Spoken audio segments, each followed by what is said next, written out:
Oh, we're starting. So welcome, everyone. This is the first event of 2025 for the Book Club of Detroit. I'm Marcia McBrien.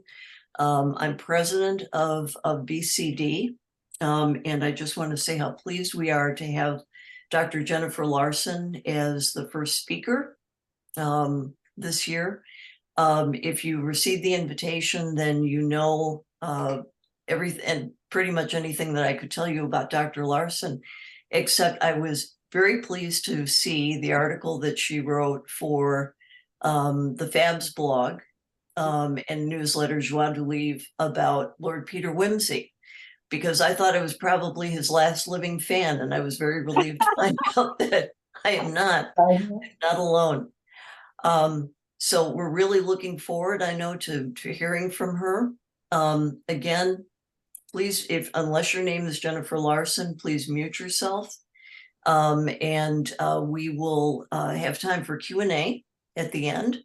But please submit your questions in the chat.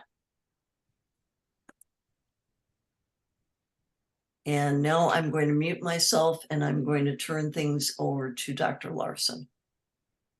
Well, thank you, Marcia. I'm very glad to be with you, and I thank the Book Club of Detroit for the invitation.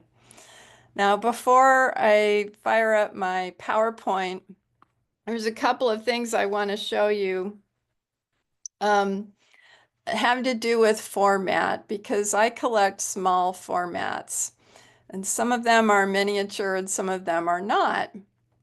And two of my favorite formats are the long 24 mo and the 16 mo. So I thought I could demonstrate how those get made. If you imagine this sheet as the sheet of paper that goes into the hand press, the long 24 mo is made by folding this into 3 sections, so like that, and then folding it again and again and again. So you get this. And the way that looks in real life is something like this. So it's this long, it's this tall, thin book.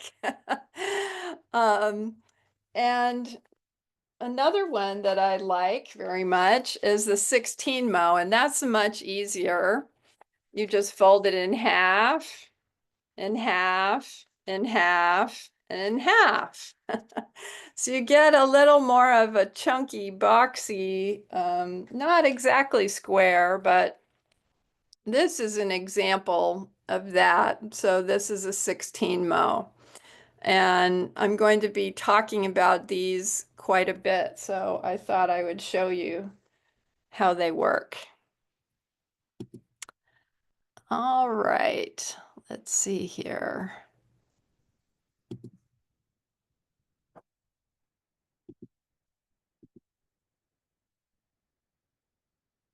Can you see that?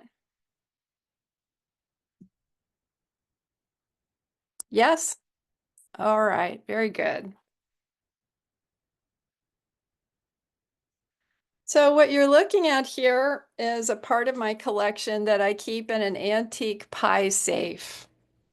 These books are mostly between 4 and 5 inches tall.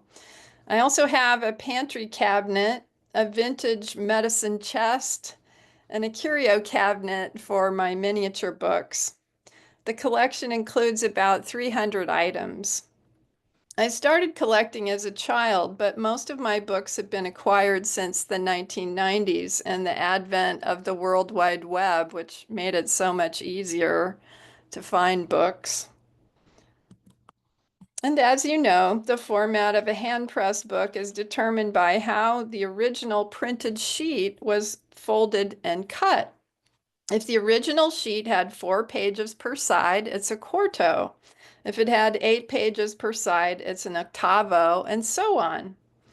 My collection includes a few octavos and duodecimos, but my sweet spot is the formats from 16 mo to 48 mo. I have some books that are even tinier, but my own preference is for books that are 3 to 5 inches tall. Miniature book enthusiasts maintain a cutoff point of 3 inches in the US and 10 centimeters or 4 inches in Europe. And my collection doesn't quite fit that definition. Today, miniature books are produced on most every subject, but historically, the majority of them were either religious books or almanacs, I would say, and also juveniles. Here you can see a selection of my miniature books, including a children's thumb Bible in the top right, and some devotionals and almanacs. And these are all lovely. They are what I started with. But my main interest, even as a young person, was always poetry and other literature. And lately I've tried to learn what the smallest books were in every field, be it literature, law, science, or medicine. And by the way, this is an almanac here on the lower left with Napoleon and Josephine. That's who that is. And this little Morocco treasure here, this red Morocco, is a French devotional book. The earliest printers like Gutenberg and his successors favored big folios and quartos, though they also printed miniature and near miniature books. About 100 small format incunabula are known, almost all of them prayer books. On the left, you see what they were imitating, the miniature manuscript prayer books from the medieval and Renaissance periods. On the right is a leaf from an incunabulum. It's about 2.5 by 1.5 inches. I've enlarged it. The text was printed and then embellished by hand with illuminated initials. By the way, if you see the title of the book highlighted in yellow, the way it is here, that means I don't own it as much as I would like to.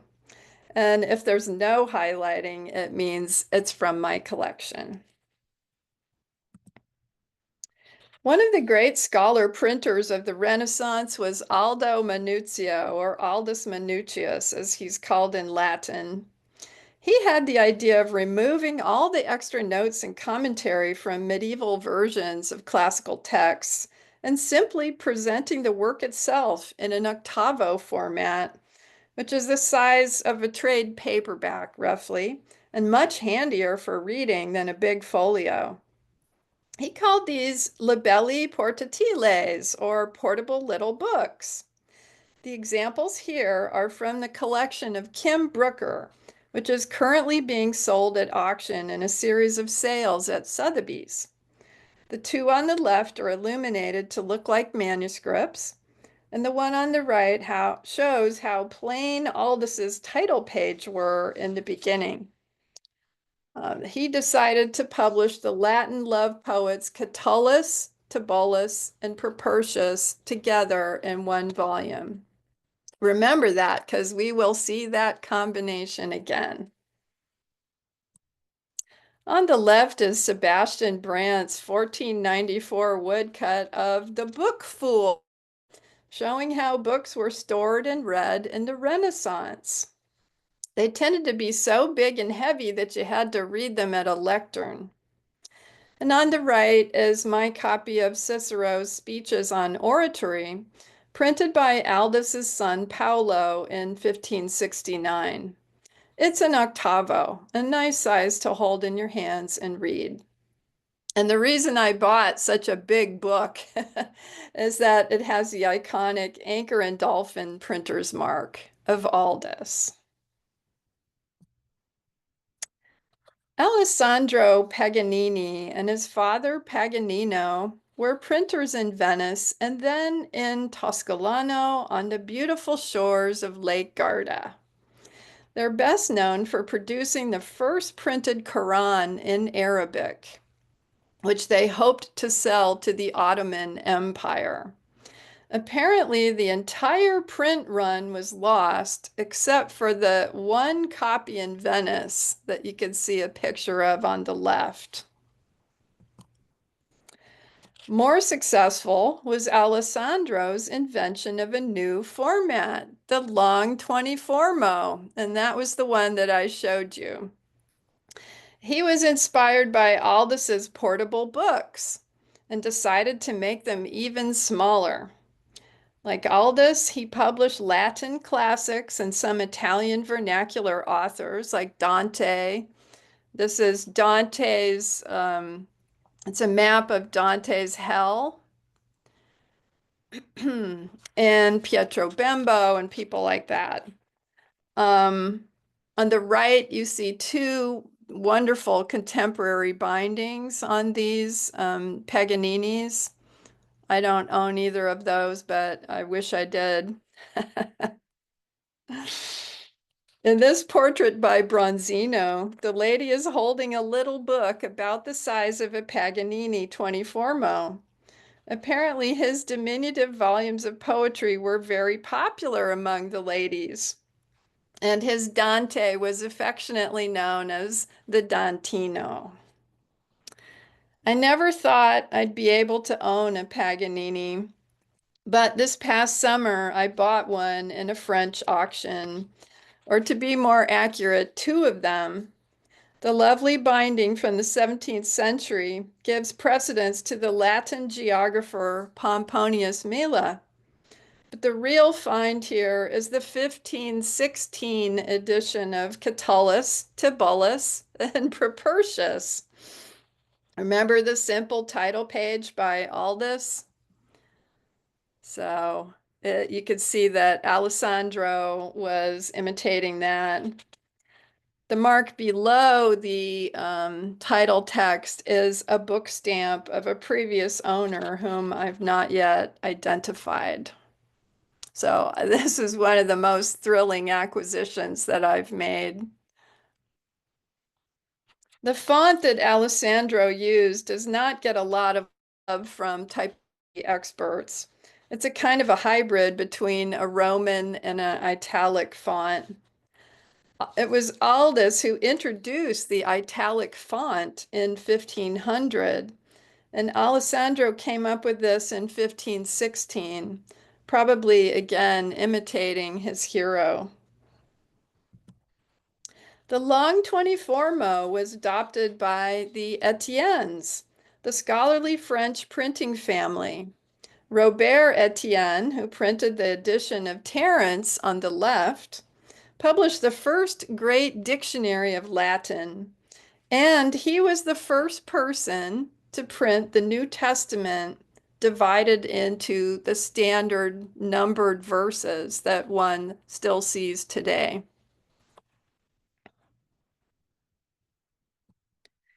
That said, the most popular small format in the 16th century was not the long 24mo, but the 16mo. It's easier to make, as we saw. You just keep folding the printed sheets, fold them 4 times. And this is the first 16th century book in 16mo that I ever bought back in the 1990s. It's a collection of sayings of the Greek rulers, generals, and philosophers. The binding is in bad shape, but it has these wonderful little hand pointers in the text, and they are called manicules.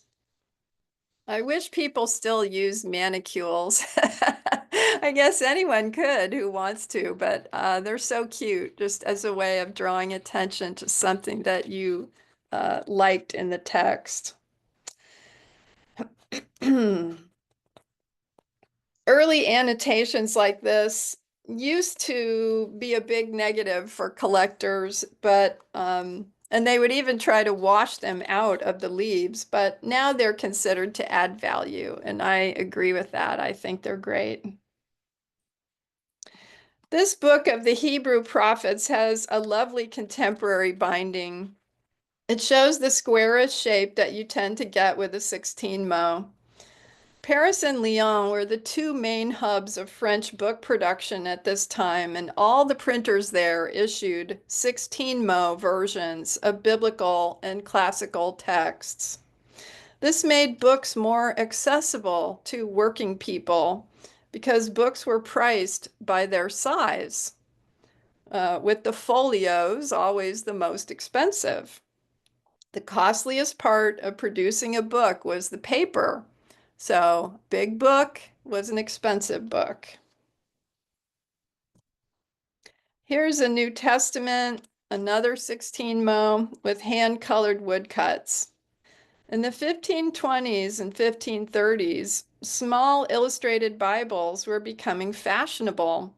And this is the first one issued by Francois Griffius in Paris. It only has woodcuts for the Acts of the Apostles and the Book of Revelation, but later editions were fully illustrated. This woodcut on the right shows Paul's conversion on the road to Damascus.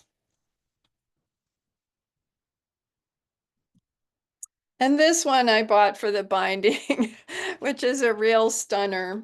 It's what they call an arabesque binding, influenced by Islamic designs. This style was very popular with humanists in the first half of the 16th century.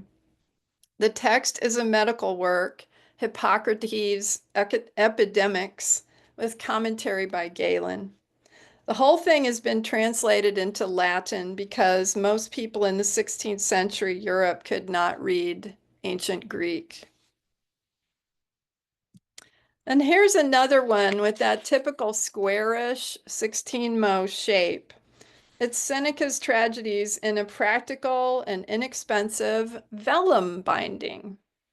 With vellum, you would write the title yourself with ink on the spine. And a previous owner also wrote his shelf marks at the top and bottom. This one has the glorious printer's mark of Sebastian Griffius, which is, of course, a griffin. And this one's interesting because the binding is a religious theme with a center stamp of the Virgin and Child. But the text is the pagan historian Aelian, who has nothing to do with Christian religion. I've found that this is often the case. There's no necessary relationship between the binding design and the contents.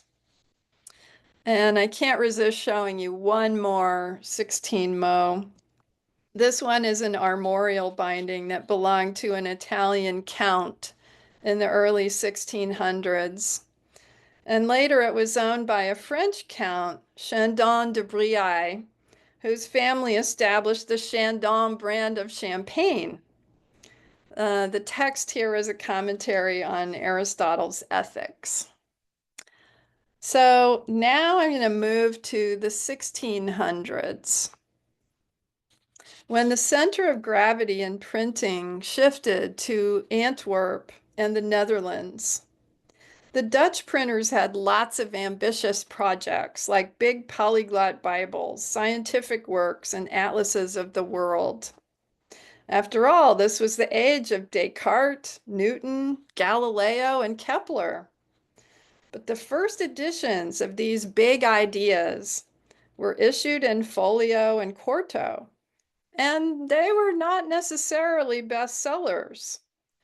The printer's bread and butter was selling copies of the classics to impecunious students at the grammar schools and universities. Therefore, they went back to Alessandro Paganini's 24 mo format. Now, I admit that few students had bindings like the beautiful French one on this slide, but in vellum, they could afford this 4-inch tall text of the Roman historian Quintus Curtius. The story begins in the last years of the 16th century with Christopher Plantin in Antwerp. His famous printing house still exists with all its priceless records and has been turned into a museum. In the portrait by Rubens, he's holding a compass in his right hand, which echoes the famous Plantin printer's mark of the divine hand with compass.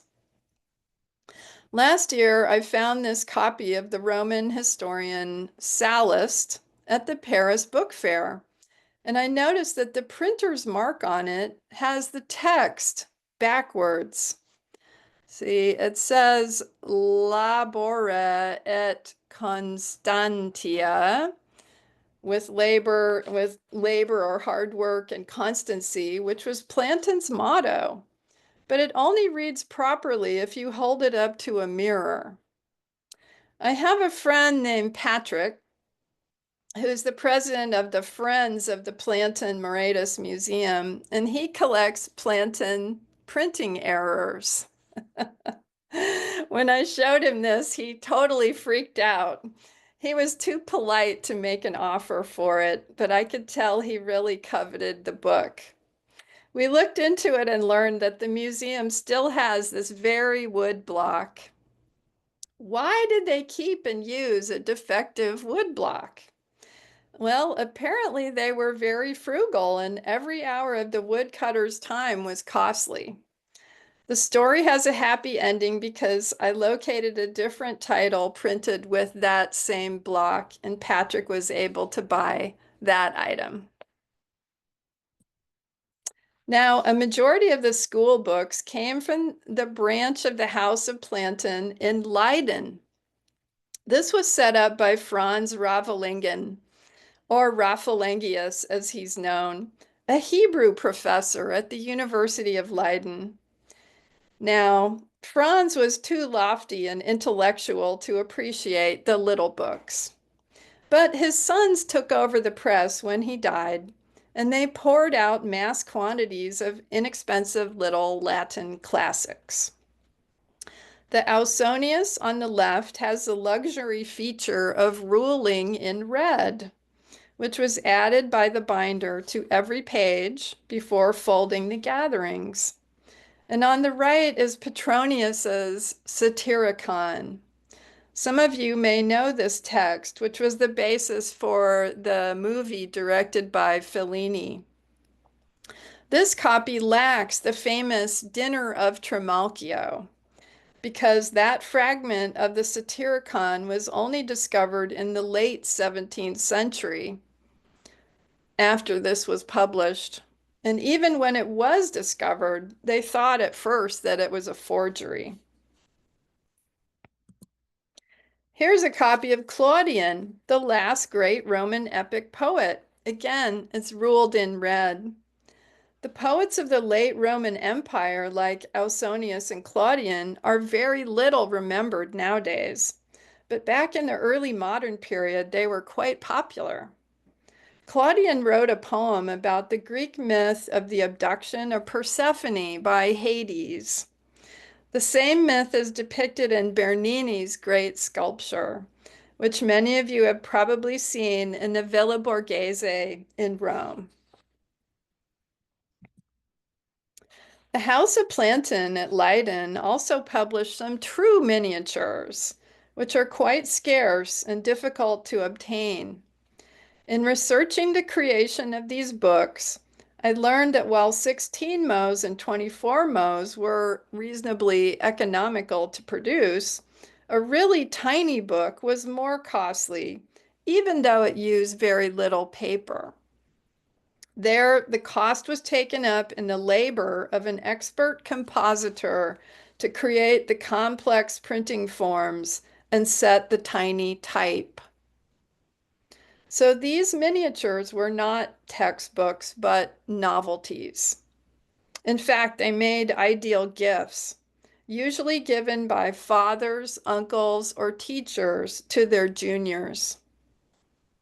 The texts chosen were moral essays, like Cicero's short works on friendship and De Officiis on duties. This copy of Cicero was handed down by three members of the Harley family during the 18th century. Edward, the third Earl of Oxford, gave it to his brother Robert, who gave it to his nephew John. And here's another example. This is a miniature Boethius, Consolation of Philosophy. And this one was owned by Monaldo Leopardi father of the greatest Italian poet of the 19th century, Giacomo Leopardi. And it was gifted to him by a priest. These books are among my favorites in the collection, and in both cases, the seller didn't realize the significance of the inscriptions and the provenance. So I had the pleasure of discovering these past owners. This is part of the fun of collecting, and with really old books, you never know who might have owned them. Now, as the century proceeded, Amsterdam became the dominant publishing city.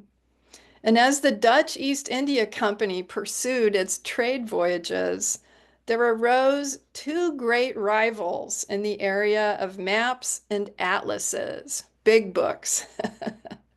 And these were Willem Blauw and Jan Jansonius. The Dutch in this period loved to display maps in their homes.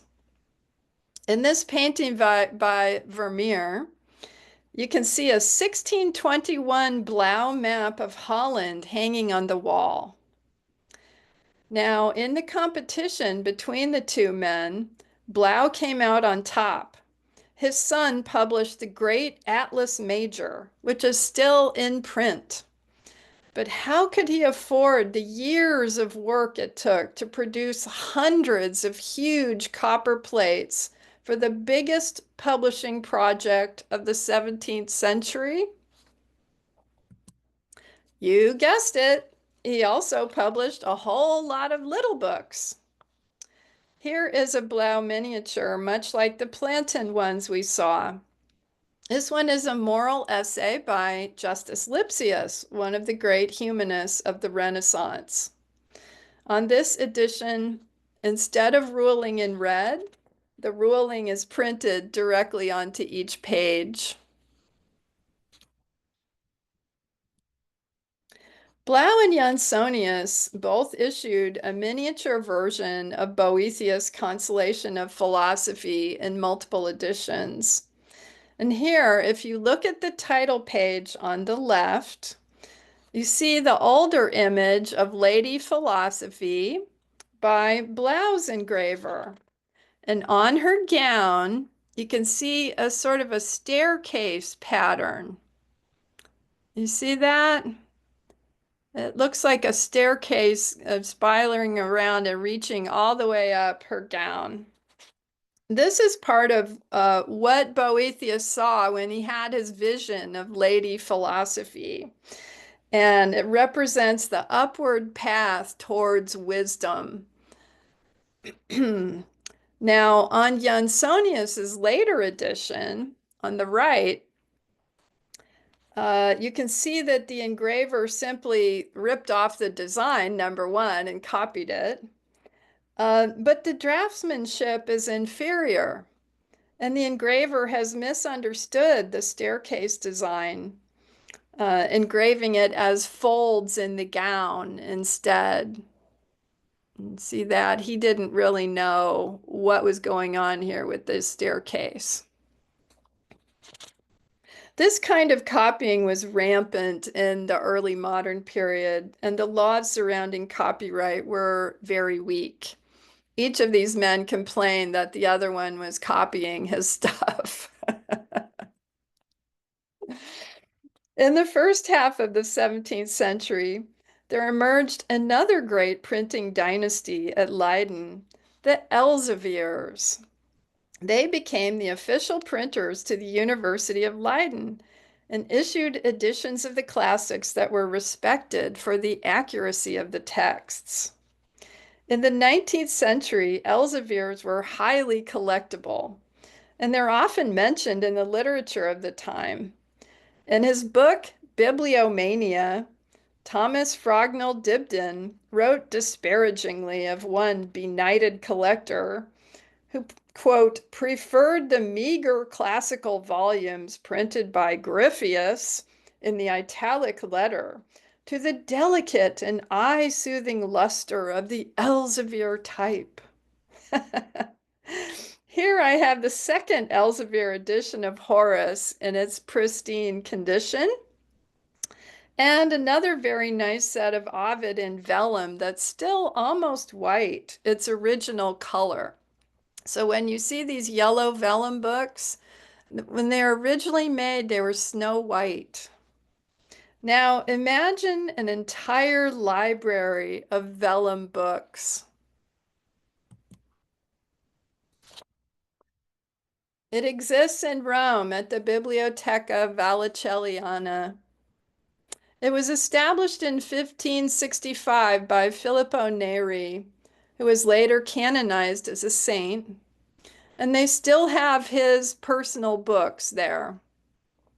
The inexpensive vellum bindings were a sign of humility, but together with the Baroque architecture, they make the library feel as if it came straight down from heaven. The Elseviers are also notable for one of the first publisher series, the Republics. These were compact volumes detailing the geography, government systems, trade products, and customs of nations around the world, intended to be used by diplomats and courtiers. They've been called the first travel guides. The series included more than 30 books with entries for Mughal India, Ottoman Turkey, China, Japan, and Persia. The two-volume work on Africa was written by Leo Africanus, an Andalusian Muslim who had traveled as far as Timbuktu and converted to Christianity after his capture by Spanish corsairs.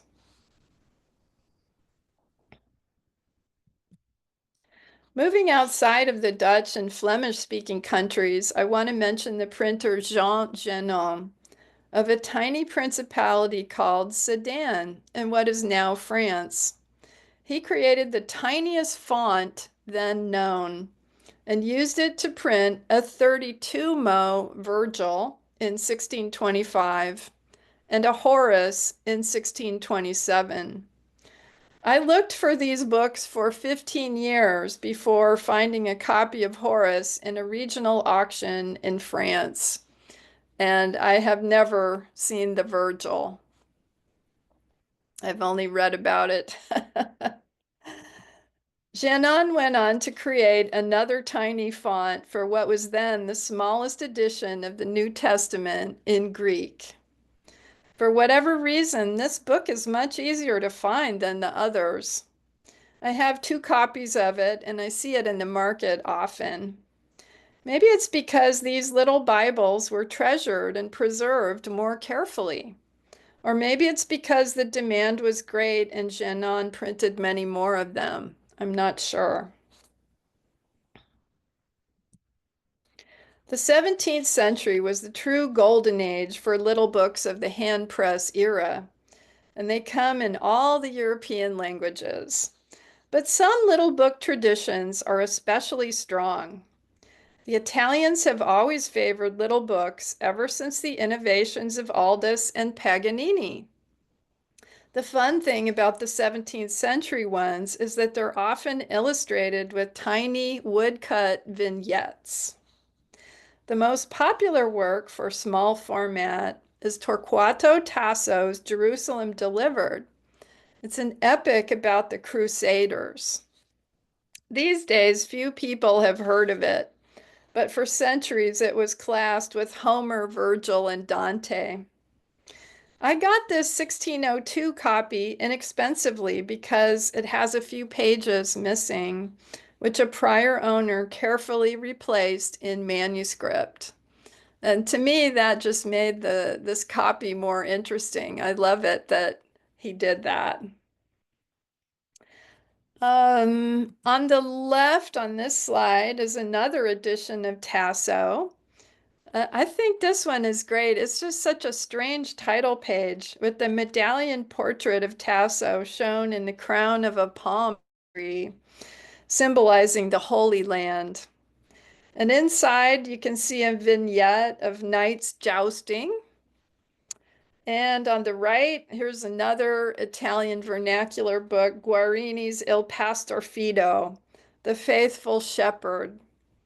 This tale of love-struck herdsmen and nymphs was hugely popular throughout the early modern period, and there are many small editions of it. This is an illustration of the river god Alpheus. I own some other genres of little books. For example, on the left, The Political Touchstone by Traiano Boccolini, a satire criticizing the Spanish for their bad governance of Naples. And the illustration there is some kind of a gruesome, punishment or execution. This is an example of a book published in a small format because it was passed around in secret and it could be dangerous to own. Notice that the place of printing is Cosmopolis or World City, a fake place name to protect the printer. On the right, I have the Eikon Basilike or Royal Portrait, a pious work supposedly penned by Charles I while he was imprisoned before his execution in 1649. The frontispiece of Charles at Prayer helped transform him into a martyr and change sentiment surrounding the rule of Oliver Cromwell and Parliament. But for a while, this book too was banned, and there are some very small format editions of it. In the areas of science and law, I'm still building my collection, and suitable editions are difficult to find. On the left is a treatise on laws concerning virgins and virginity by Heinrich Kornmann. This was printed small because some of the content was considered obscene. And again, the place name Virginopolis is fake. And on the right, we have Thomas More's Utopia, printed by Jansonius. These two books are both from 1631. I mentioned that nowadays I mostly avoid prayer books and devotionals, but I make an exception for the works of Jeremias Drexel. He was a Jesuit priest and served as court preacher to the Elector Maximilian and his wife Elizabeth in Munich. His Latin sermons were bestsellers across Europe, and they were published in very small formats due to the high demand. Often they include illustrations, and that's one of the things that really attracts me. The one on the right is for his sermon about hell. It shows the music of the damned and the notes in the Song of Lamentation, which they were supposed to sing while under torment by demons.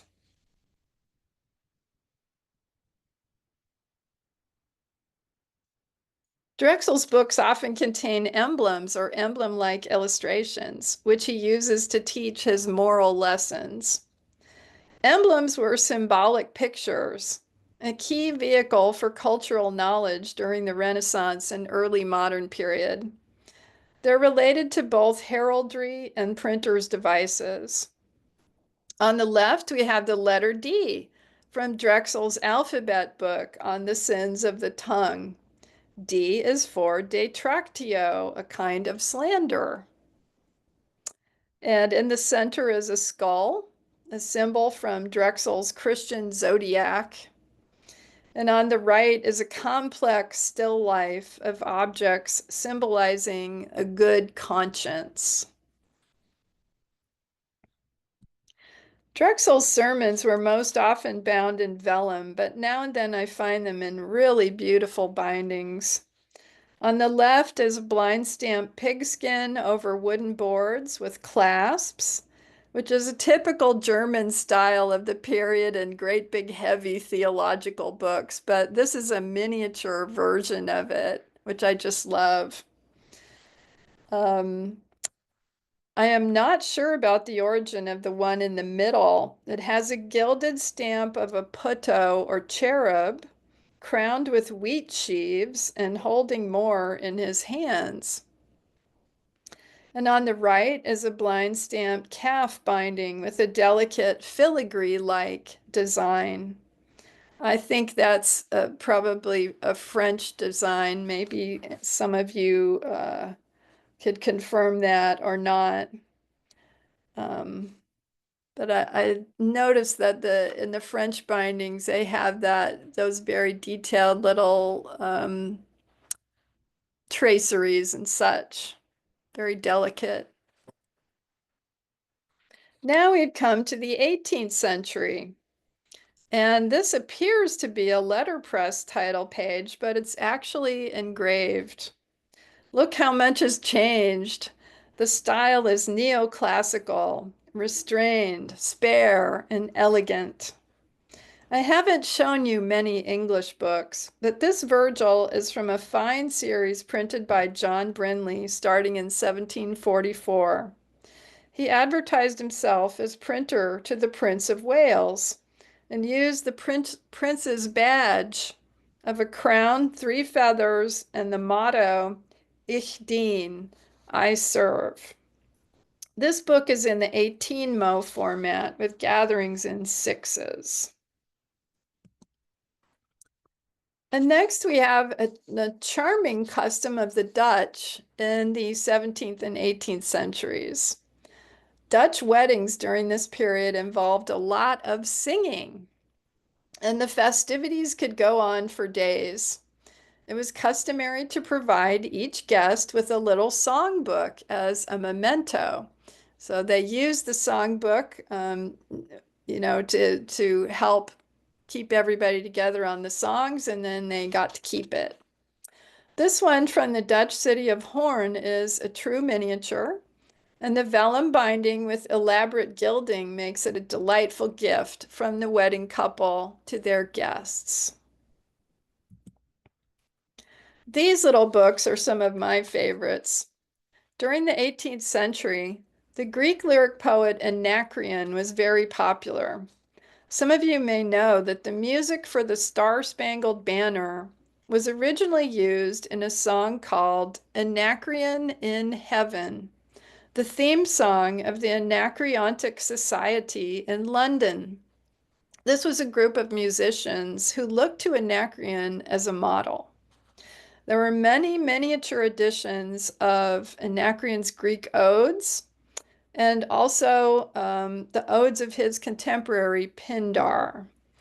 The most famous were printed by the Fowles Press in Glasgow, Scotland, while Fleming and Neale in Edinburgh also got into the act. And as you can see, these were printed in ancient Greek. In the 18th century, the little book traditions continued, and certain authors and works were still favored. Just as with Plantin's miniature moral essays, we find Cicero's On Friendship and On Duties and miniature editions from Paris. Again, lovely for gifts, typically from father to son or uncle to nephew, teacher to student, that kind of thing. The ornate letterpress frame for the title page on the right is built up of many tiny pieces of type called printer's flowers. This is a style very typical of 18th century France. The French Revolution happened at the end of the 18th century, and they went through several constitutions before they settled on what they have today.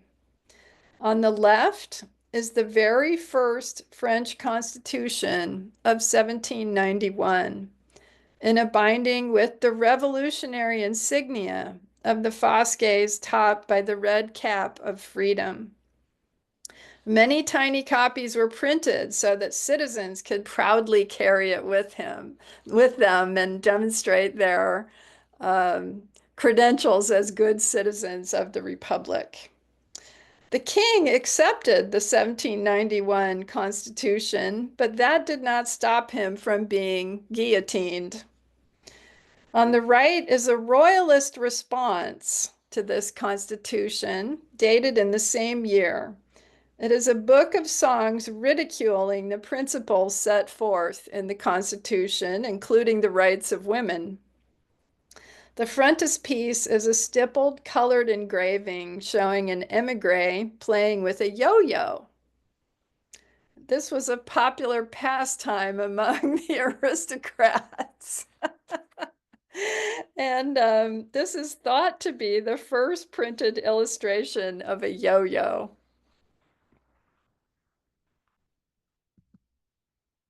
The 19th century is another golden age for miniature books. A very early development was the advent of publisher series, usually collecting classic literature. The French were pioneers in this area, and the earliest example I own is an 1816 set of the comic playwright Molière, part of a much larger series of French authors.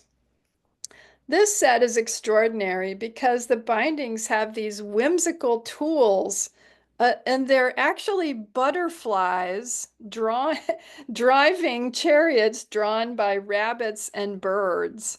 So here's the butterfly, if you could see my pointer, is in this little chariot and it's being drawn by a bunny rabbit. Can you see that? And so here's another one being drawn by a bird. There's the bunny rabbit, and there's another. You can see that pretty clearly. So this is just a really whimsical set of tools that I think it goes well on a set of comic plays, but it's hard to know whether it was intended to um, just be something fun or to really match the content of the books themselves. In any case, when I saw it, I had to have it. In my opinion, the most beautiful miniature series of this period is William Pickering's Diamond Classics. Many collectors know Pickering as a publisher with antiquarian interests. Beginning in 1820, the Diamond Classics were among his first publications and intended to demonstrate his good taste and bibliographic expertise to bibliomaniacs like Earl Spencer and Thomas Frognall Dibdin. In fact, he dedicated some of them to Earl Spencer.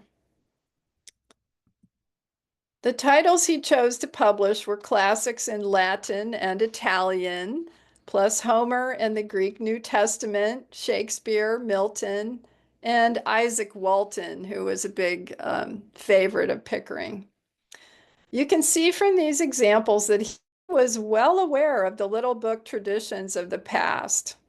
Tasso's epic Jerusalem Delivered, and Catullus printed with Tibullus and Propertius, a combination that goes all the way back to Aldous.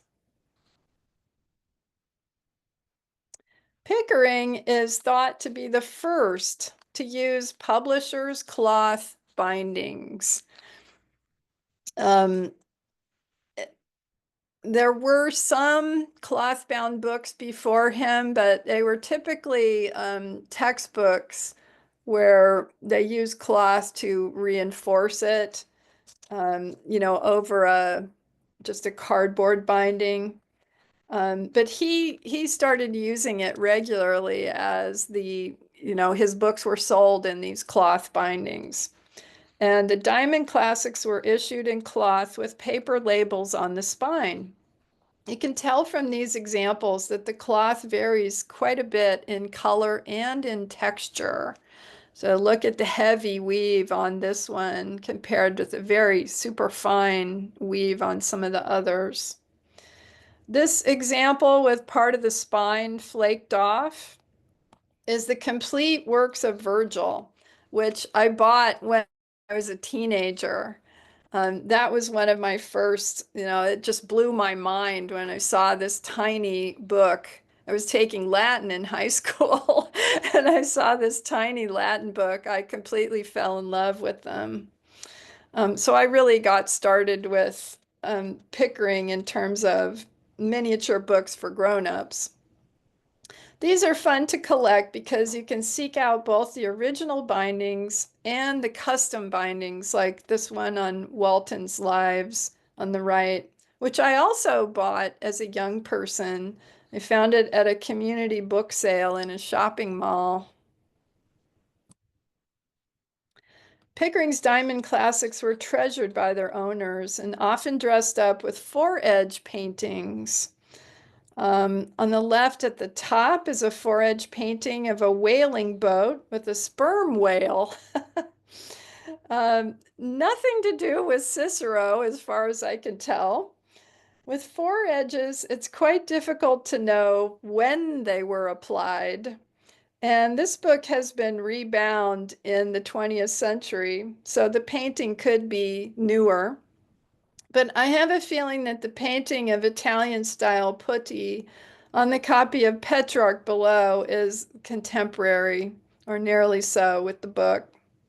And on the right is a different luxury treatment, a tortoiseshell binding with silver alloy clasps on Homer's Iliad and Odyssey. And you can see here where the spine cracked and it was carefully repaired by a previous owner using two tiny nails.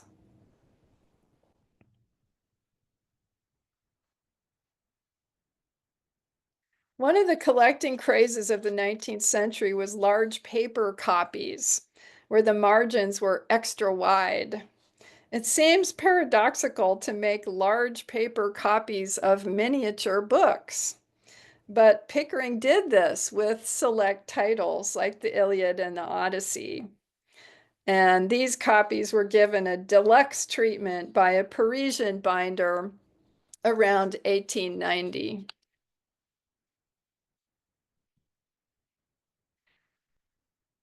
Pickering's Diamond Classics were imitated by Jones and Company, which opted for more contemporary popular poetry like Byron and English classics like Dryden and Milton.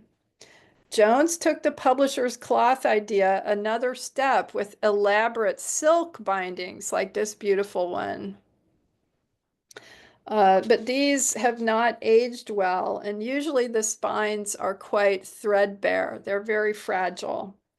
These Jones books are actually more difficult to find than the Pickerings because they were less prized by collectors at the time, and fewer copies seem to have been printed. I know that Pickering was using the stereotype process.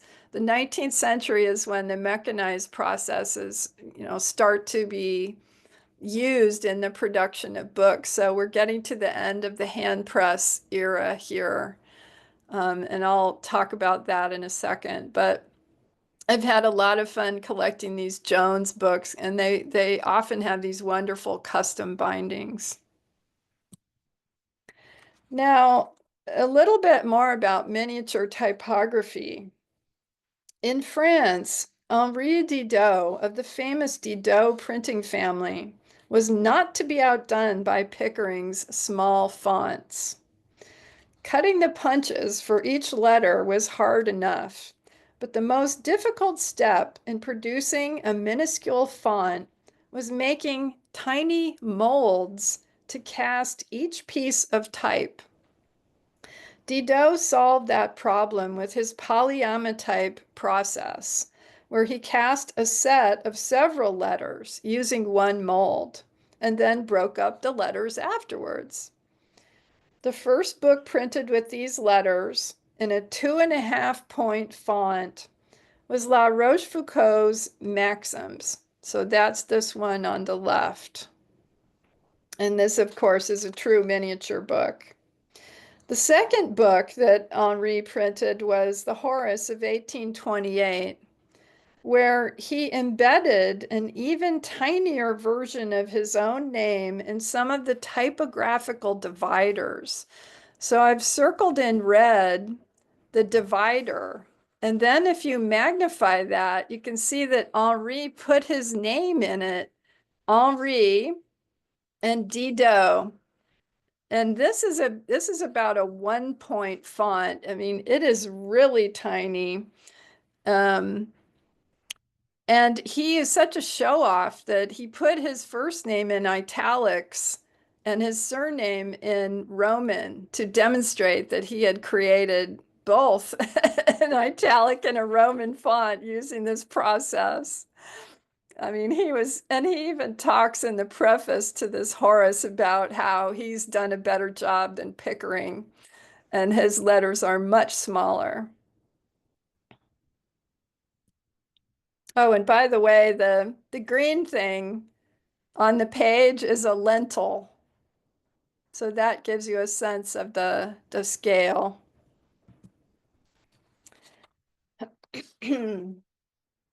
I'm often asked, what was the smallest book printed with movable type? In 1878, a so-called fly's eye type of 2 points was cut by Farina for the Salmon Brothers of Padua to print their miniature Dante. And this same type was used in 1896 to create an even smaller format book containing a letter by Galileo. So that's what you see on the right. This is often said to be the smallest book printed with movable type. But as for the smallest movable type, not the smallest book, I think the award has to go to Henri, because his type is even smaller than what was used here. So Henri wins for the smallest movable type, and the Salmon Brothers win for the smallest book printed with movable type. An enterprising printer named Ferdinand Ongagne printed a Petrarch uniform in size with the Salmon Brothers' Dante. And he did it in the very same year, 1878.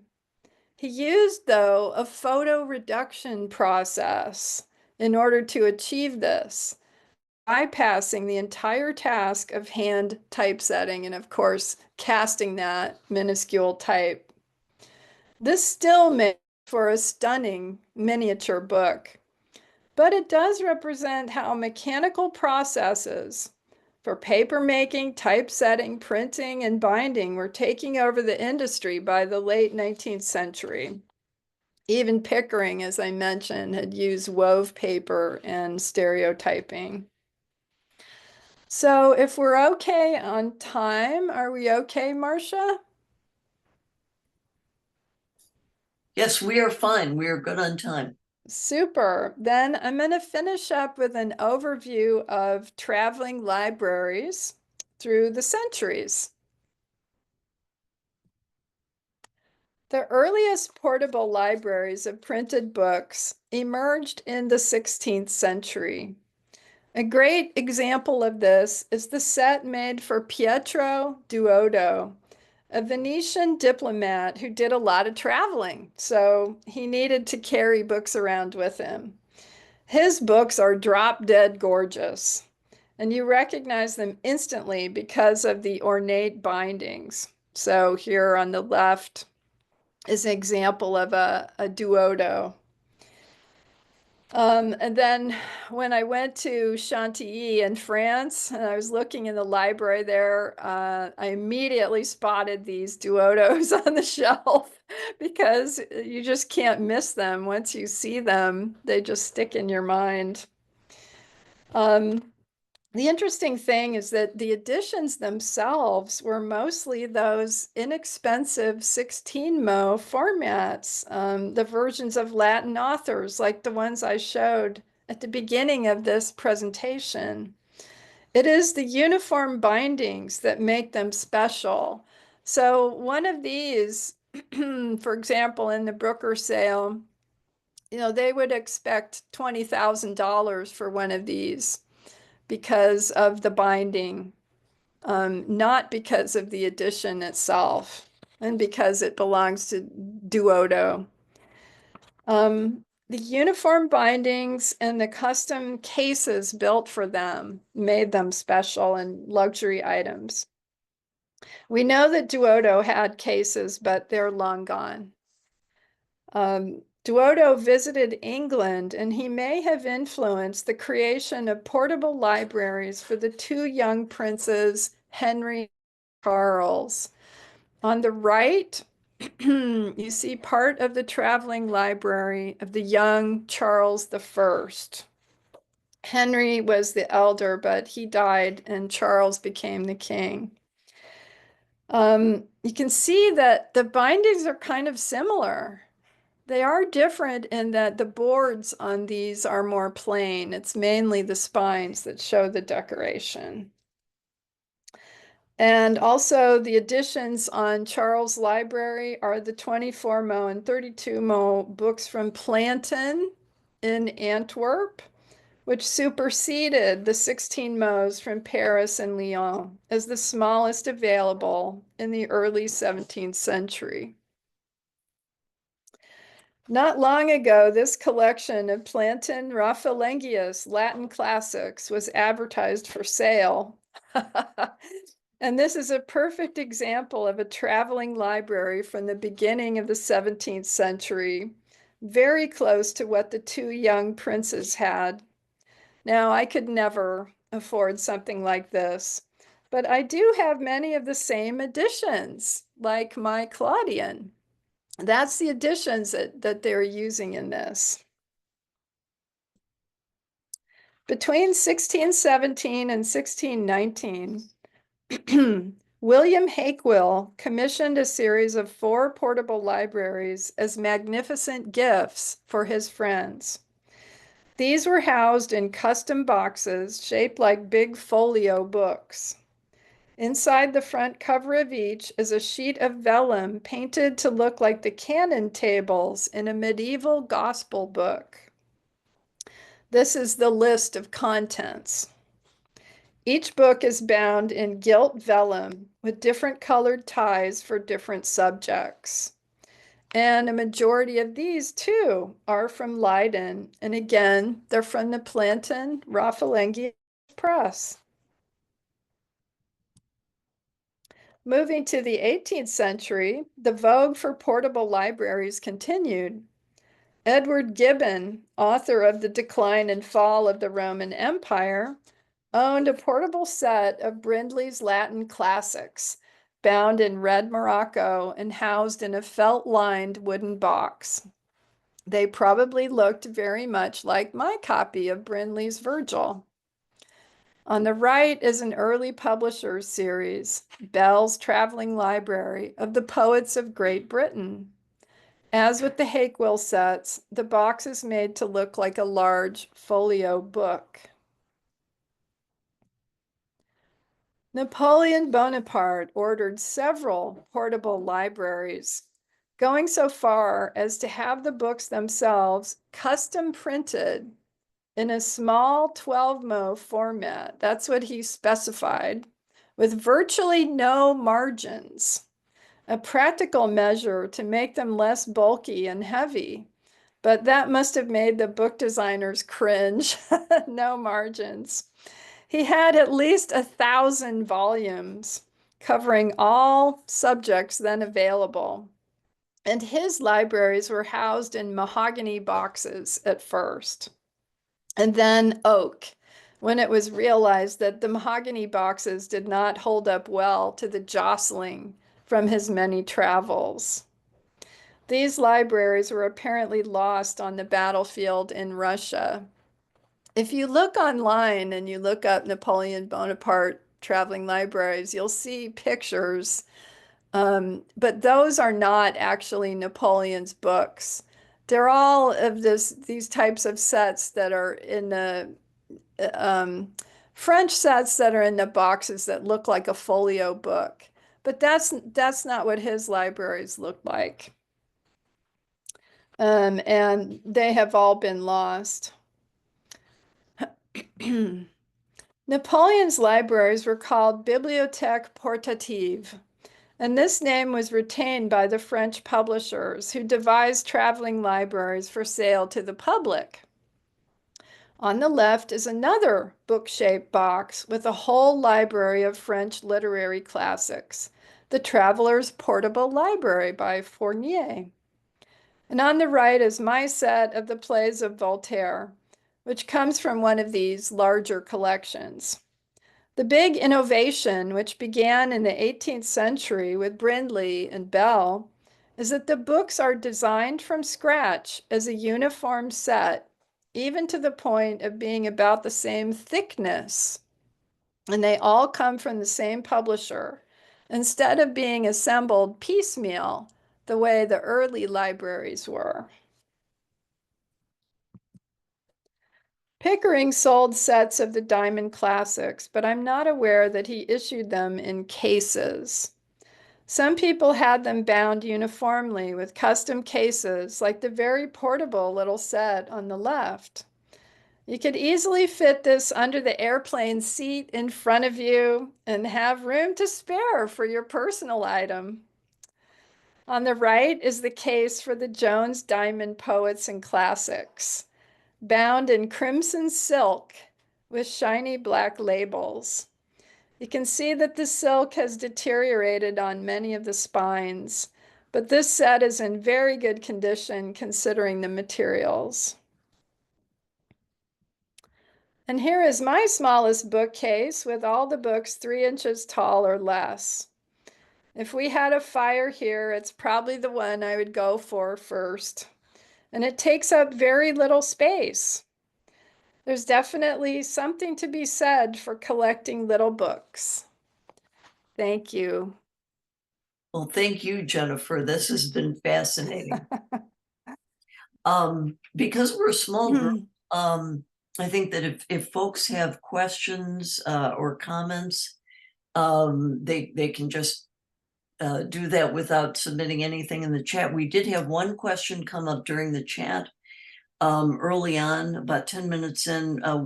Dylan, who had to leave, said, was there a standard paper size so that most folios, et cetera, would be a similar size? Yeah, that's a really great point. The final product depends on the size of the original sheet. So if you made a 16 mo out of a small sheet, it would be smaller than this. Yes, they did have a number of standard sizes of paper. They varied by what country it was and the paper manufacturer and thing, but there was, generally speaking, there were standard sizes, and so a folio, roughly speaking, is usually about the same size, but it can be tricky. Um, and the format doesn't necessarily tell you the size of the book. Thank you. Hey, Jennifer, I just wanted to say in general, I really enjoyed that. I've seen a couple talks you've given with less detail, but that was more of a deep dive into your It was more of section. a deep dive, yeah. Yeah, I like that. I didn't know you had that much stuff and all the different printers in the area. So that's Yeah, congratulations on that.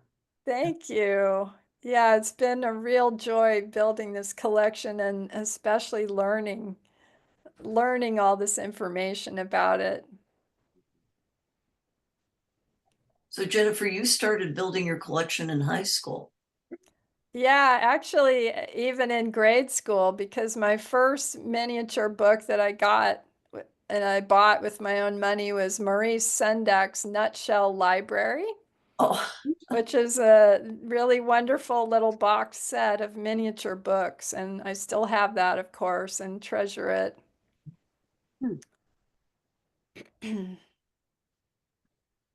Jennifer, that was really wonderful. Can you Oh, thank you. can you see me? Yes. Okay.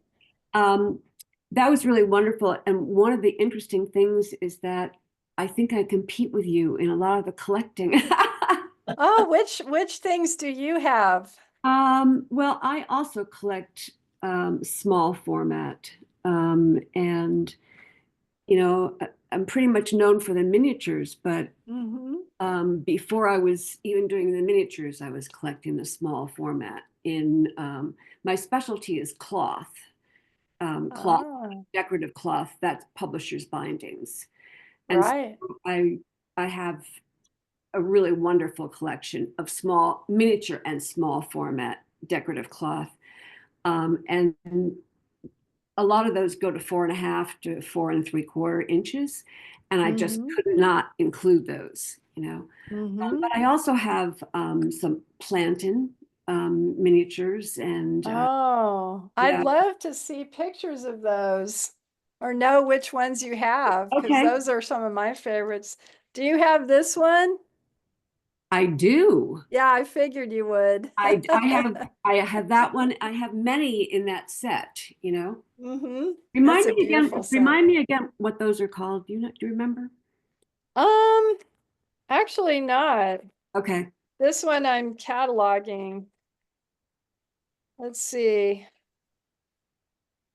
It has, that's the end papers. Yeah. Yeah. I think this has got to be late 19th, early 20th. Firenze, 1911. Oh, it's Barbera. Yeah. Yeah. Yeah. Yeah. So I have probably about, I don't know, 12 to 15 of those. The problem is when I see them to buy, I can never remember the ones I have. No, really, really. That's why you need Dr. Christy Spans. I know, right? Time to catalog. Fail safe Oh, they're catalog. cataloged. They're just not available. They're cataloged, but they're not available on my phone. Yeah, You I gotta They're figure not that they're not out. available, and that really drives me crazy. well, this is a duplicate I got, but how could I turn it Oh down, yeah, no, right? no, no. Yeah, I exactly. Exactly. Right. Oh, wow. Well, I mean, I don't do that much cloth because I'm more of the before, I do Yes. the Pickerings, Yes, you're in the but hand. I'm in I'm in where you left off is where I come mhm. in. Yes. Yes. Wonderful. Well, please send me a message with your plantains. I would love to see those. All right, I will. Thank you. It was really wonderful. Oh, Yes, thank you I for have coming. three pages of notes. Jennifer, thank you so much. If there are no more questions or comments, I'm just going to say thank you and bring the recording to a close. I mean, if folks want to, Christy, please go ahead. Thank you. I'm Christy Span, and I just want to also echo it was a fabulous presentation, Oh, incredibly thanks. insightful. It just illuminating about what's out there and the history around it. I'm curious, as sort of a co-creative outlet, do you do any bookbinding? Have you ever made any replicas? Because I mean, you can do replicas, right, of historical texts. But I didn't know Mhm. if you've done that at all.